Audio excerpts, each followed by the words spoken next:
Good morning, students.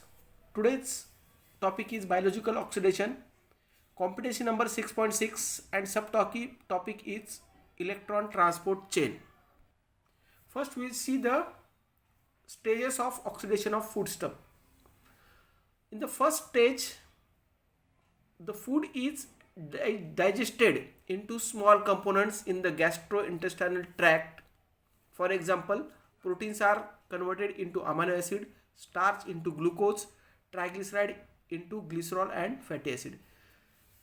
This process is called as primary metabolism. In the next stage, the products of primary metabolism undergoes further catabolism into smaller components and get oxidized to carbon dioxide. During this process, the hydrogen atom which is present in these components are transferred to reducing equivalents like NAD and FAD, and these reducing equivalents get reduced into NADH and FADH2. So in secondary metabolism, these NADH and FADH2 are released. This is called as secondary or intermediary metabolism. In the third stage, these reducing equivalents which are formed enter into the electron transport chain, also called as respiratory chain, and as they get transferred, small amount of energy is released at each step, and that release of energy is trapped in the form of ATP. This type of metabolism is called as tertiary metabolism or internal respiration or cellular respiration. Now, electron transport chain. Flow of electrons through the successive dehydrogenase enzymes are known as electron transport chain. Here, the electron transport chain is made up of various complexes like complex 1, complex 2, complex 3 and complex 4. In these complexes, various enzymes are present, and all these enzymes belongs to dehydrogenase class or oxidoreductase class of enzymes, and flow of electron through this dehydrogenase enzymes are known as electron transport chain. Here the electrons flow from electronegative potential to electropositive potential. As they move towards the positive potential, they release the energy which is trapped in the form of ATP. Location of electron transport chain. All the components of electron transport chains are located in the inner mitochondrial membrane. Next, components of electron transport chain. Electron transport chain is made up of 4 distinct multi-protein complexes, and these are named as complex 1, 2, 3 and 4. These 4 complexes are connected by 2 mobile carriers called as coenzyme Q and cytochrome C. So this is about the components of electron transport chain. Now these are various complexes. Complex 1, it is also called as NADH coenzyme Q reductase or NADH dehydrogenase complex. This complex is made up of NADH, FMN, FES and coenzyme Q. Complex 2, it is also called as succinate Q reductase. It is composed of succinate, enzyme succinate, FAD, FES and coenzyme Q. Complex 3, also called as cytochrome reductase. It is composed of coenzyme Q, FES, cytochrome B, cytochrome C1 and cytochrome C.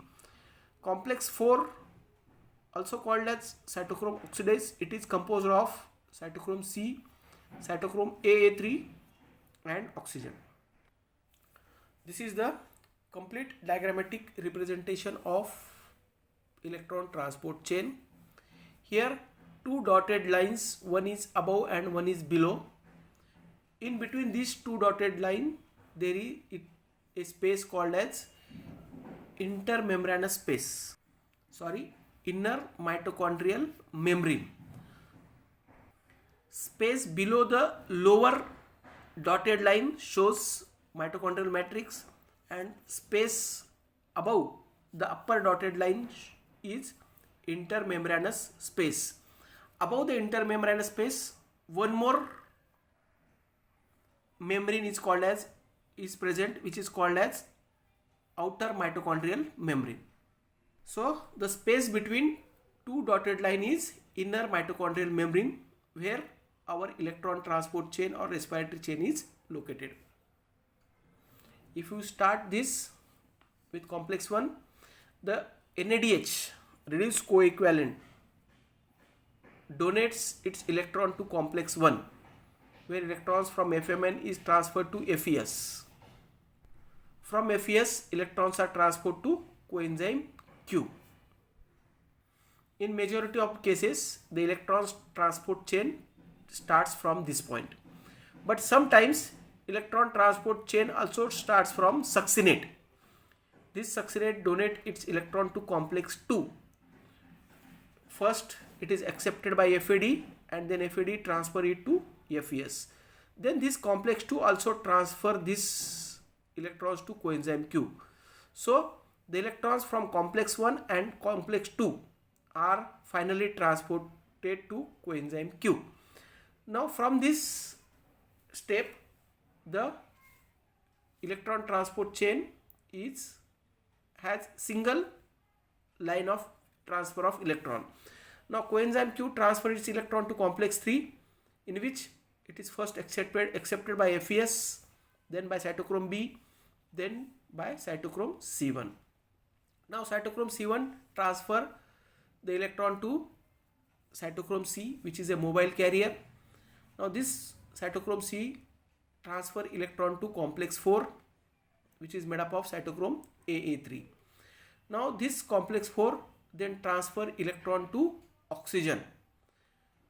At a time, 4 electrons are necessary for complete reduction of oxygen molecule.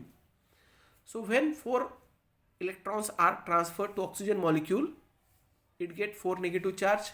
Therefore it accepts 4 protons from inner mitochondrial membrane and get converted into 2 water molecule. So in this way, the electrons are transported sequentially into the electron transport chain. Now we will see the substrate which donate electron to NAD+. As we have seen in the last case, the electron transport chain starts from NADH. This NADH, how this NADH is formed? The substrate like glyceraldehyde 3-phosphate, isocitrate, malate, glutamate, beta-hydroxy-acyl-CoA, pyruvate and alpha-ketoglutarate. They donate their electrons or hydrogen atom to NAD+, which get reduced to NADH. And this NADH then start the electron transport chain by giving the electron to the complex 1. But there are also some substrate which donate their electron to complex 2, and these substrates are main substrate is succinate, and next two substrate are acyl-CoA and glycerol 3-phosphate. These substrate donate their electron to FAD, which get reduced to FADH2, and this FADH2 then transfer its electron to complex 2. Now we will study the ATP generation site. How ATP is generated. Pumping of proton takes place during the transfer of electrons in the electron transport chain. First, when electrons from complex 1 are transferred to coenzyme Q, 12 kilocalories per mole energy is released. This energy is used to pump the 4 protons from inner mitochondrial membrane to intermembranous space. It is shown here. When electrons from complex 1 is transferred to coenzyme Q, 12 kilocalories per mole energy is released. Minus 12 kilocalories means it is release of energy. and that energy is used to pump the 4 protons from inner mitochondrial membrane to intermembranous space. This is the site 1 for ATP generation. How this pumping of proton is linked with ATP generation, that we will see later on. When electrons are transferred from complex 2 to coenzyme Q, small amount of energy is released, which is not enough to pump any proton from inner mitochondrial membrane to intermembranous space. See here, when electrons are transferred from complex 2 to coenzyme Q, small amount of energy is released, which is not sufficient to pump the electron. Therefore, no pumping of protons occurs at this stage, and hence no ATP is synthesized. Next, when electrons are transferred from complex 3 to cytochrome C, again minus 10 kilocalories per mole energy is released, and this is also used to pump 4 protons from inner mitochondrial membrane to intermembranous space. Again, see here, when electrons are transferred from complex 3 to cytochrome C, again minus 10 kilocalories per mole energy is released, and that is also used to pump the 4 protons from inner mitochondrial membrane to intermembranous space. And this is the site 2 for ATP synthesis. Lastly, when electrons are transferred from complex 4, this is complex 4, to oxygen, again 12 kilocalories per mole energy is released, which is used to pump 2 protons from inner mitochondrial membrane to intermembranous space.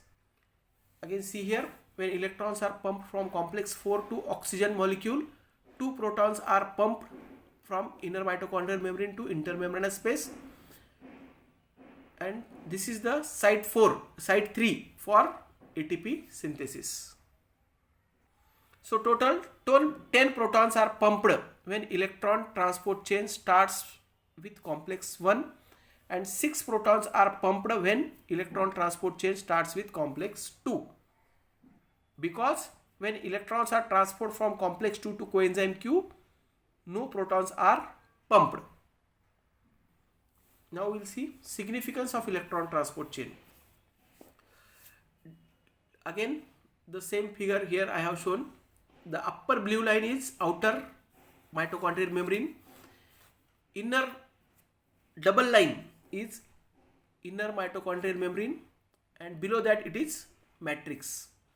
So electron transport chain occurs in inner mitochondrial membrane, where energy is released, which is used to pump the electron from matrix to intermembranous space.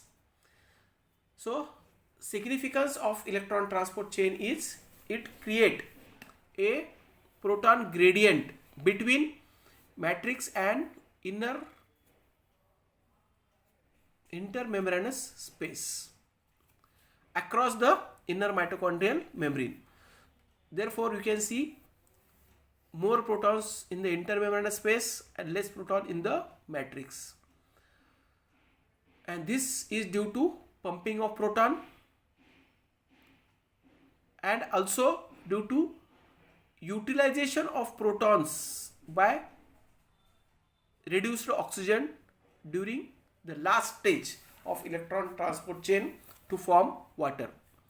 So this create a proton gradient across the inner mitochondrial membrane. So this is about the electron transport chain.